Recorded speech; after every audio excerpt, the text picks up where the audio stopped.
Oke, hari ini kita mau mengenal permainan tradisional, yaitu namanya coklat. Apa namanya? Nah, coklat ini pada mulanya itu dibawa oleh pedagang yang ada di Saudi Arabia dan Indonesia dalam perdagangan. Jadi biasanya coklat ini memang dimainkan oleh para pedagang dan juga para bangsawan dulu.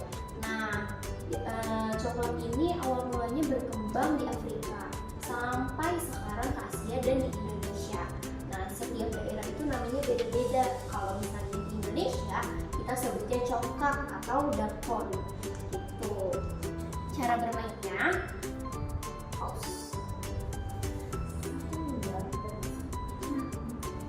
nah, cara bermainnya itu selain ada wadahnya, congkak ini juga punya biji-bijian. Nah, setiap lubang-lubang kecil ini diisi 6 buah.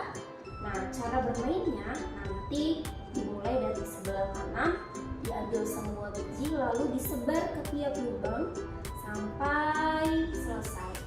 Nah, nanti kalau misalnya mati ketika lubangnya sudah tidak ada bijinya lagi. Nah, lalu untuk menandakan siapa yang menang, maka siapa yang paling banyak mengumpulkan biji ke lubang besar miliknya. Seperti itu. Nah, manfaat congkak itu yang pertama melatih kita untuk berbuat jujur. Jadi kita harus jujur bermainnya, tidak boleh menangnya lebih dari satu. Nah, terus yang kedua kita melatih kesabaran, karena saat bermain congkak ini memang harus sabar menunggu giliran. Seperti itu. Sekarang kita mau lihat videonya ya. Indonesia, permainan ini bisa disebut dengan congklak atau dakon. Mungkin ada yang tahu permainan congklak. Congklak merupakan permainan tradisional yang bisa dimainkan oleh laki-laki dan perempuan. Bagaimana sejarah permainan congklak ya? Yuk kita cari tahu.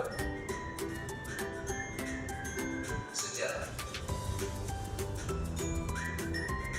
Berdasarkan sejarah, congklak pertama kali masuk ke Indonesia dibawa oleh bangsa Arab yang datang untuk berdagang dan berdakwah.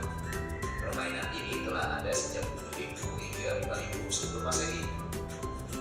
Kemudian permainan yang berasal dari Timur Tengah ini lalu berkembang di Afrika dan menyebar ke negara Asia termasuk Indonesia. Ketika masuk ke Indonesia, permainan ini sering dimainkan oleh anak bangsawan yang sering bertemu dengan para pedagang. Di Timur Tengah, permainan ini disebut dengan pancalan yang berarti bergerak. Di Indonesia, permainan ini lebih sering disebut dengan congklak.